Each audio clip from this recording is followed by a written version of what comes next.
இப்போ மனித சமுதாயத்தையே ஆட்டி வைக்கக்கூடிய மிகவும் கேட்டாலே அதிர்றது இல்லை அப்படிங்கிற மாதிரி நிறைய நோய்கள் இருக்கு இல்லையா? அதை வந்து நீங்க நினைக்கிற மாதிரிலாம் அவ்வளோ பெரிய விஷயம்லாம் கிடையாது. ரொம்ப ரொம்ப கேவலமான ஒரு மட்டமான விஷயம். அதை இவ்வளோ பெரிய பூதாகாரமா அதைய கொண்டு வரதுக்கு எந்த அர்த்தமும் இல்லை. நீங்க கேள்விப்பட்டிருங்க அதிக ரத்த அழுத்தம் இல்லையா? இப்போ இந்த அதிக ரத்த அழுத்தத்துக்கு பாத்தீங்கன்னா பிரஷருக்கு பல வருஷமா மாத்திரை சாப்பிட்டு இருப்பாங்க. அப்போ இந்த ரத்த அழுத்தத்தை குணப்படுத்துவதற்கு ஏதாவது ஒரு முறை இருக்கா அப்படின்னா அது ஒரு மிகப்பெரிய ப்ராசஸ். நீங்க கேள்விப்பட்டிருக்க மாட்டீங்க, நம்ம அன்றாடம் பயன்படுத்தக்கூடிய வெண்டைக்காய் இருக்கு இல்லையா? வெண்டைக்காய், அந்த வெண்டைக்காயை வந்து நல்லா ஒரு 10 நிமிஷம் வெந்நீரில் ஊற போட்டு கொஞ்சம் சாஃப்ட் ஆயிட்டு நல்ல மென்னு, பாஸ்கர் ஐயா சொல்ற மாதிரி நல்ல மென்னு உமிழ்நீரோட கலந்து சாப்பிட்டாங்கன்னா 3 நேரம், காலையில மத்தியானம் நைட் 3 நேரமும் உணவுக்கு முன்னாடி ஒரு 4 வெண்டைக்காய் கரெக்டா 3 நாள் கழிச்சு மறுபடியும் பிரஷர் பார்த்தா நார்மலா இருக்கு.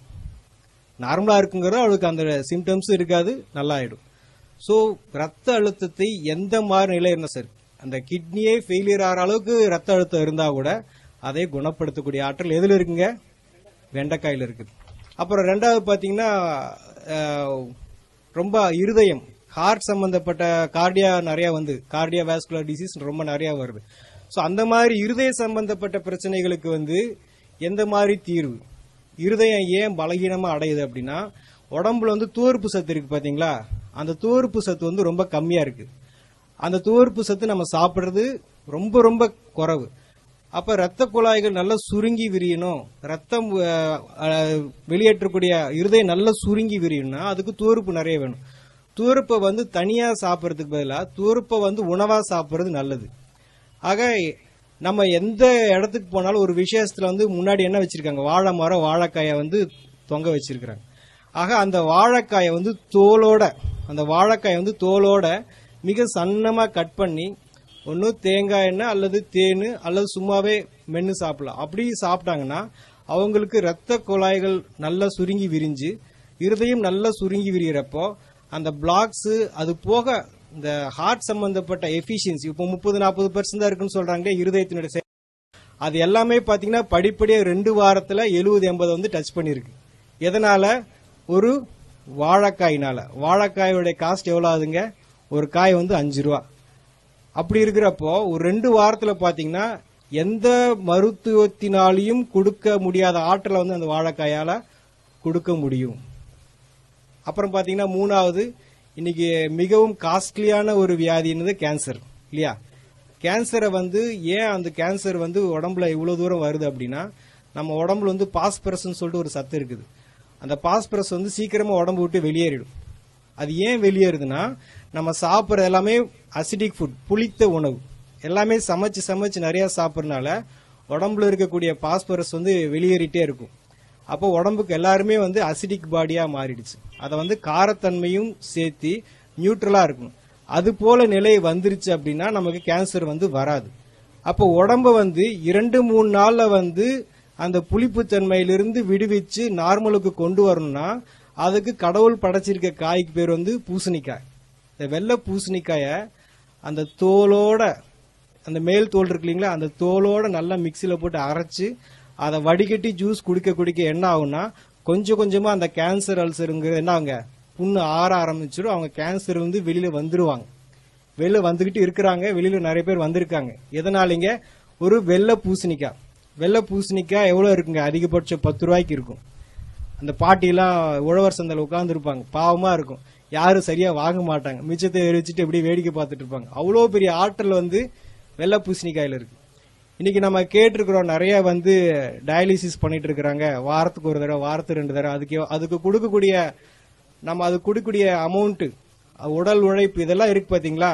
இந்த உடம்புல நீர் சரியாக பிரியவில்லை, உடம்புல இருக்கக்கூடிய நீர் சரியாக வெளியேறல. அந்த ஒரு சூழ்நிலை, அது நெஞ்சில் இருக்கலாம், தலையில் இருக்கலாம், வயிற்றுல இருக்கலாம், காலில் இருக்கலாம், அத்தனை இடத்துல வந்து நீர் கோர்த்து இருக்கும். அந்த நீரை வெளியேற்றுவதற்கு உலகத்துல கடவுள் படைச்சிருக்கிற காய் வந்து கத்திரிக்காய். கத்திரிக்காய் வந்து உடம்புல இருக்கக்கூடிய எந்த மாதிரி ஒரு நீரா இருந்தாலும் வெளியேற்றிடும்.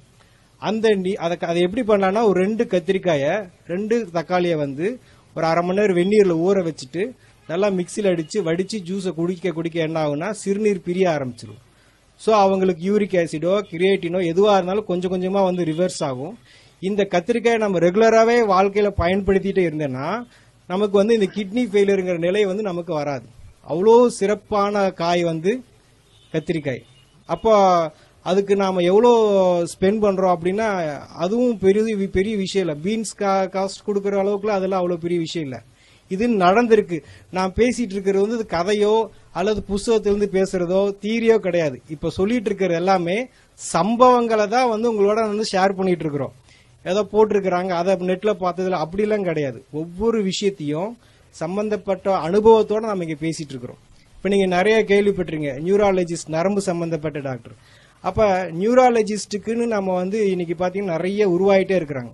இந்த நிகழ்காலத்துல பாத்தீங்கன்னா உடம்புல ஸ்ட்ரெஸ் அதிகமாகி என்ன அழுத்தங்கள் காரணமாக நரம்புகள் பலகீனமாகுது. தலைவலி, பேரலிசிஸ், பக்கவாதம் இந்த மாதிரி வருது. மெயினா லேடிஸ்க்கு வந்து ஸ்ட்ரெஸ் ஜாஸ்தியா இருக்கு மென்சஸ் டைம்லலாம். ஸோ இந்த மாதிரி இந்த நரம்புகளுடைய பலகீனம் உடம்புல பல விதத்துல தெரியும்.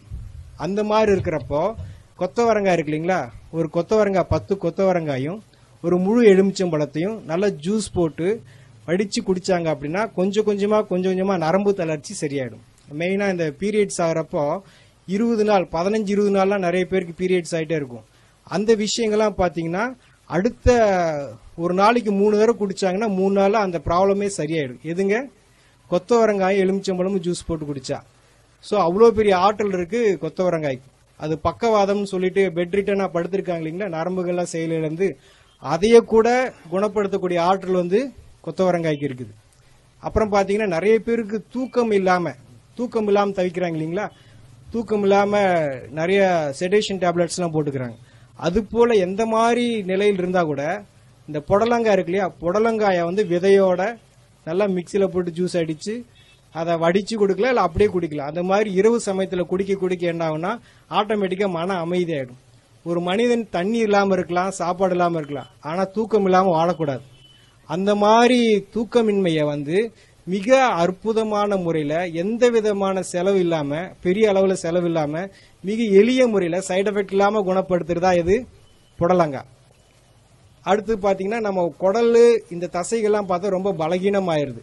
ஸோ அந்த பலகீனம் காரணமா பார்த்தா கர்ப்பப்பை இறங்கிருச்சு, குடல் இறங்கிருச்சு. கேள்விப்பட்டிருக்கீங்களா? இதெல்லாம் நம்ம கேள்விப்பட்டிருக்கிறோம். அப்ப அந்த உடம்புல இருக்கிற தசைகள் வந்து ஸ்ட்ரென்த் கிடையாது. இப்போ இந்த ஏதோ ஒரு பொருளை பிடிச்சி தூக்குனா அதுக்கு வந்து பலம் வேணும் இல்லையா, அந்த பலம் இல்லாதனால அதெல்லாம் இறங்குது. ஸோ உடம்ப ஸ்ட்ரென்த் பண்றதுக்கு, தசைகளை ஸ்ட்ரென்த் பண்றதுக்கு என்ன காய்னா அரசாணிக்காய். நம்ம வச்சிருக்கிற மஞ்சள் பூசணிக்காய். இந்த மஞ்சள் பூசணிக்காய் என்ன பண்ணுதுன்னா நம்ம தசைகளுக்கு வலு ஊட்டுது. ஸோ அந்த மஞ்சள் பூசணிக்காயை வந்து சின்னதாக கட் பண்ணி மென்னு சாப்பிடலாம். பல்லு இல்லாதவங்க ஜூஸ் போட்டு குடிக்கலாம். அந்த மாதிரி குடிக்கிறப்ப இந்த குடல் இறக்கம், கர்ப்பப்பை இறக்கம் எல்லாமே, ஷோல்டர் இறங்குறது எல்லாமே வந்து படிப்படியா வந்து அந்த இடத்துல வந்து செட் ஆயிடும். ஸோ அதுக்கு நம்ம இது வரைக்கும் இதுக்கெல்லாம் தீர்வு இல்லைன்னு நினைச்சிட்டு இருக்கோம் இல்லையா, தீர்வு இருக்கா இல்லைங்களா? நம்ம பேசிட்டு இருக்கிற எல்லாமே வந்து பாத்தீங்கன்னா நீங்க அந்த பொருளை எந்த விதத்திலையும் வேக வைக்கிறதோ வறுக்கிறதோ இல்லாம அப்படியே சாப்பிடுறது.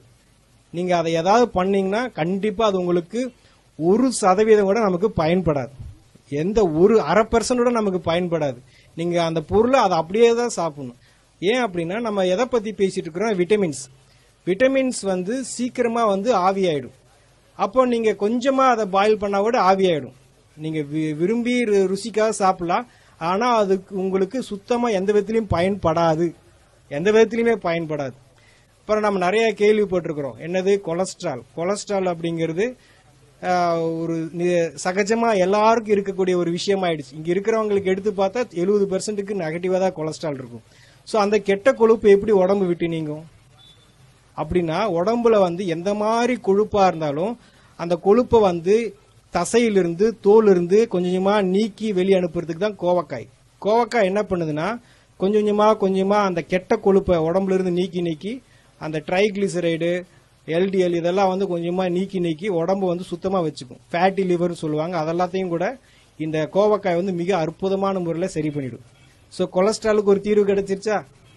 அப்புறம் உடம்புல சொரியாசிஸ் சொல்லுவாங்க இல்லையா, மிக கடுமையான வியாதி, பயங்கரமான தோல் சம்பந்தப்பட்ட பிரச்சனை. அந்த மாதிரி சொரியாசிஸ்க்கு வந்து ட்ரீட்மெண்ட்ல நிறைய பேருக்கு சர்ஜரி லெவல்ல போறாங்க. அந்த மாதிரி சர்ஜரி எல்லாம் இல்லாம சாதாரணமான முறையிலேயே வந்து சரிப்படுத்துறதா வந்து கோவக்காய். கோவக்காய்க்கு மீறின ஒரு பொருள் கிடையாது. இந்த வெள்ளையா இருக்குல்லையா, ஒயிட்ல எல்லாம் வெள்ளை வெள்ளையா பேச்சஸ் வருது. இந்த மாதிரி வெள்ளையா இருக்கக்கூடிய பேச்சஸ்க்கு கூட இந்த கோவக்காயை சாப்பிட்டு மீண்டும் அந்த கலர் வந்திருக்கு. கோவைக்காய் அதோட கோவை இலை கிடைச்சா அதோட ரொம்ப சிறப்பு. சரிங்களா? கொலஸ்ட்ராலுக்கு சரி, இந்த மாதிரி ஸ்கின் ப்ராப்ளத்துக்கு எல்லாத்துக்குமே கோவக்காய் நல்லா கேட்கும். அடுத்து பார்த்தா சுவாசத்துல நமக்கு வந்து சரியான ஆக்சிஜன் பற்றாக்குறை இருக்கனால தான் இந்த ஆஸ்துமா, வீசிங் இதெல்லாம் வருது. ஸோ அந்த மாதிரி சுவாச சம்பந்தப்பட்ட பிரச்சனைக்கு உடம்புல அதிகமான ஆக்சிஜன் பிராணனை கொடுக்கக்கூடியது தான் வந்து முருங்கை இலைய கீரையை ஜூஸ் போட்டு குடிக்கலாம்.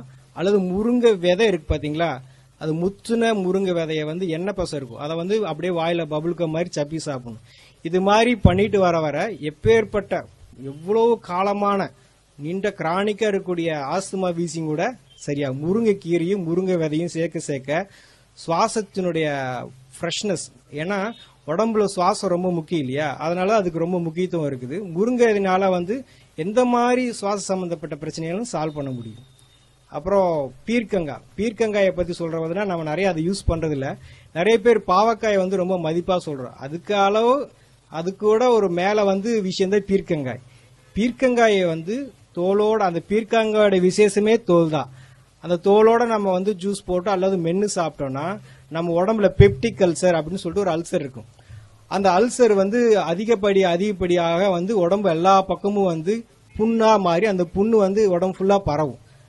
அப்ப அந்த புண்ணெல்லாம் ஆத்துறதுக்கு உடம்புக்கு என்ன வேணும் அப்படின்னா இந்த பீர்க்கங்காய் ஜூஸ். இந்த பீர்க்கங்காயை வந்து மென்னு சாப்பிட ஆட்டோமேட்டிக்கா உடம்புல இருக்கிற புண்ணெல்லாம் ஆறிடும்.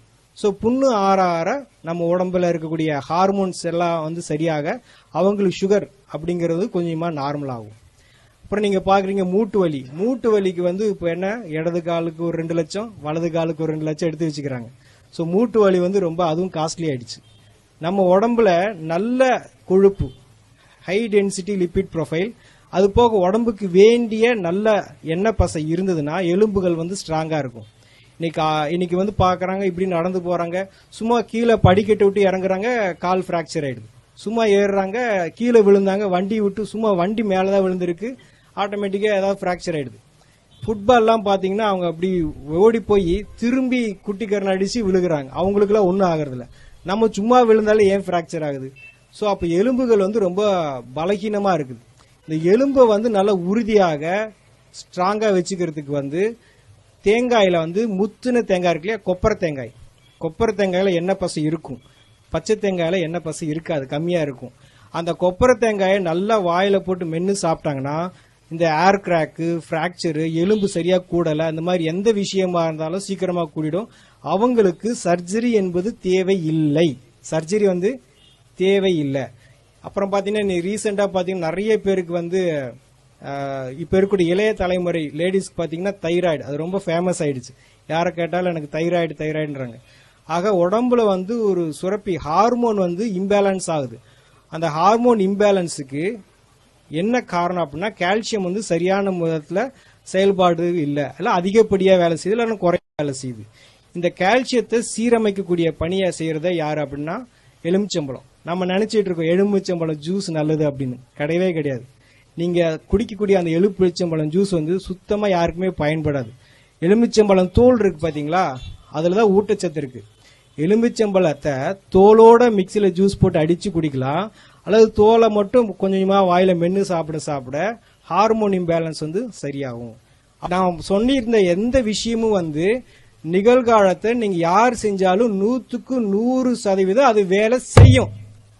அது எந்த விதத்திலும் யாரையும் ஏமாத்தாது. ஆகலாம், பார்க்கலாம், செய்யலாம், நடக்கலாம், அப்படிலாம் எதுவுமே கிடையாது. நீங்க செஞ்சு பார்க்கணும்.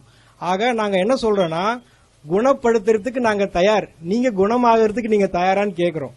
ஆக இதெல்லாம் எப்படிங்க பச்சையா சாப்பிடுறது, எப்படிங்க இவ்வளவு நாளா சாப்பிட்டு இது பண்றது அப்படின்னா, இப்ப நான் சொல்லிட்டு இருக்கிறேன்ல வெண்டைக்காய், ஒரு 4 வெண்டைக்காயை நீங்க சாப்பிட்டுட்டு அப்புறம் எப்பயும் போல நீங்க சமைச்ச உணவு சாப்பிட்டுக்கோங்க. ஃபர்ஸ்ட் 4 வந்து நீங்க என்ன உங்க உடம்புக்கு என்ன தேவையோ அதை கொடுத்துட்டதுக்கு அப்புறமா உங்களுடைய உணவை செஞ்சிட்டீங்கன்னா உங்க உடம்புக்கு என்ன தேவையோ கொடுக்கப்பட்டாச்சு. அதுக்கப்புறமா நீங்க வீட்டுல என்ன பழக்கத்துல பண்ணிருந்தீங்களோ திருப்பி நீங்க எந்த நோயோட பாதிக்கப்பட்டீங்களோ அது திருப்பி டெஸ்ட் பண்ணி பார்த்தா முற்றிலுமாக சரியா இருக்கும். எல்லா காயை பத்தி சொன்னாலும் ஒரு முக்கியமா இந்த கொத்தவரங்காயை பத்தி நான் சொல்ல விரும்புறேன். என்ன அப்படின்னா, போன வருடம் இந்தியாவிலிருந்து அதிகமாக ஏற்றுமதியான விவசாய பொருள் எதுனா கொத்தவரங்காய். எதுக்கு கை தட்டுறீங்க? எதுக்குன்னே தெரியாது, எதுக்கு கை தட்டுறீங்க? கொத்தவரங்காய் எதுக்கு வாங்கிட்டு போறாங்கன்னு தெரியுமா? நம்ம வாங்கலன்னு தலைதான் குனியணும்.